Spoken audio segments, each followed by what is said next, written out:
to Ci pokażę te zdjęcia z zeszłego roku, z wakacji. Czekaj, muszę znaleźć. Moment. To w lipcu było. Piękne zdjęcia zrobiłem. Piękne rzeczy widziałem. Czekaj, dobra.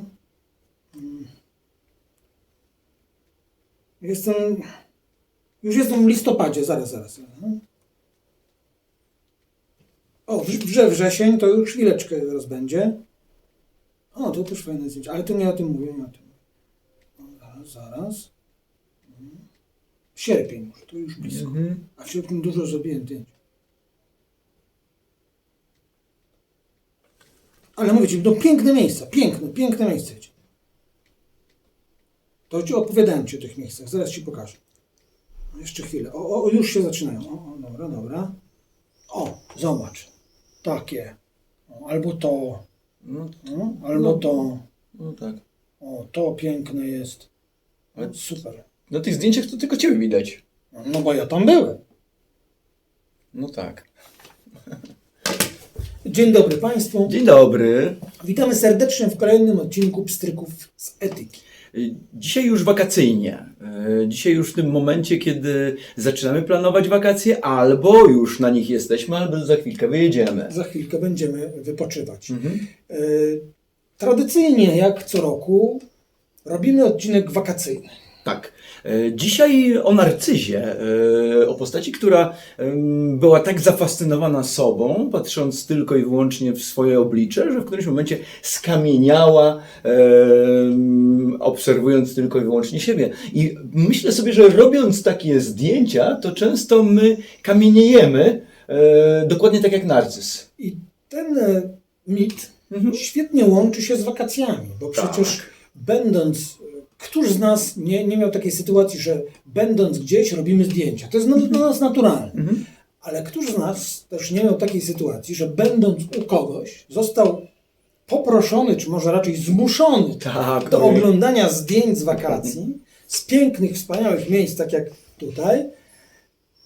Problem polegał na tym, że na tych zdjęciach widać było tylko i wyłącznie fotografującego, który zasłaniał obiekt fotografowany. Na dodatek, ileż to razy złapano Was, przytrzymano Was w takich momentach, gdzie ktoś pokazywał Wam zdjęcia z telefonu, najpierw przeglądając parę minut, więc Wy stoicie i czekacie na te zdjęcia, potem te zdjęcia w rzeczywistości, tak jak powiedziałeś, są zdjęciami mnie na tle czegoś, więc w gruncie rzeczy mało nas to interesuje i to jest zaskakujące, a myślę, że niejednokrotnie byliśmy w takich sytuacjach i zobaczcie, Facebook, Instagram, kiedy wejdziecie, to ileż tam jest tych postaci, osób, narcyzów, którzy kamienieją dosłownie, robiąc sobie te zdjęcia na tle czegoś, po czym kamienieją, ponieważ to jest odstawione i już albo nigdy się do tego nie wróci, albo jeśli się wróci, to tylko na chwilkę po to, żeby komuś znudzonemu pokazać, jak to było super. I teraz to ma chyba dwie negatywne konsekwencje. Po pierwsze, robimy zdjęcia obiektom, które były sfotografowane nieskończoną ilość razy przez zawodowych fotografów. Tak. Mamy te zdjęcia dostępne w internecie. Możemy ten obiekt obejrzeć z każdej dowolnej strony, w każdym świetle, o każdej porze dnia i nocy, w każdym dniu w roku niemalże. Czy zrobimy lepsze zdjęcia? No nie. Zrobimy zdjęcia, na których będziemy my. Tak? Więc kolejne zdjęcia nas. To jest jedna rzecz. A druga, czy nie jest tak, że kiedy powinniśmy zająć nasz umysł, zmysł estetyki napawaniem się oglądanymi obiektami, zwiedzanymi miejscami, klimatem, to my patrzymy niczym reżyser, co byłoby tu ciekawego do sfotografowania i właściwie zajmujemy się fotografowaniem, chociaż oczywiście fotografowanie to fajne hobby, przyjemne zajęcie, niemniej jednak. I tutaj to, co powiedziałeś, ten czas tracimy, będąc w tym wspaniałym miejscu, tracimy na to, żeby nas tam nie było. Bo w gruncie rzeczy idziemy tam po to, żeby nas tam nie było. A jeszcze do tego na końcu kamieniejemy na zdjęciu, które przepada gdzieś w czeluściach naszego telefonu. Nie róbmy tego. Myślę sobie, że zróbmy taki rok wakacyjny. Taki challenge, że w tym roku nie róbmy sobie zdjęć na tle, nie róbmy selfie, tylko bądźmy w tych miejscach i kontemplujmy estetycznie, tak jak powiedziałeś.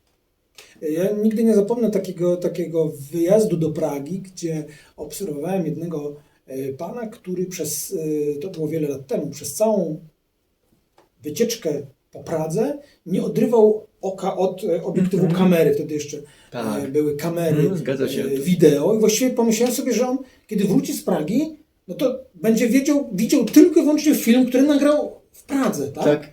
No, filmów o Pradze też można obejrzeć, było już wtedy ileś, natomiast niczego z własnym okiem w tej Pradze nie widział tylko wszystko przez obiektyw.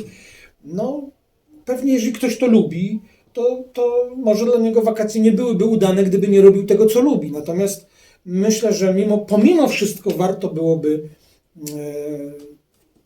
gołym okiem obejrzeć to, co się zwiedza. O! I to jest piękne zakończenie. Słuchajcie, w tym roku na wakacje jedziemy w różne miejsca i patrzymy gołym okiem na miejsca, w których jesteśmy i jesteśmy w tych miejscach.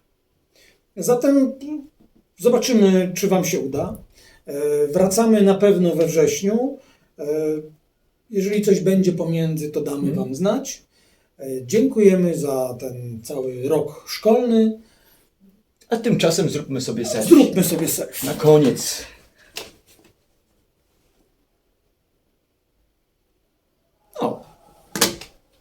Do zobaczenia, do usłyszenia wkrótce.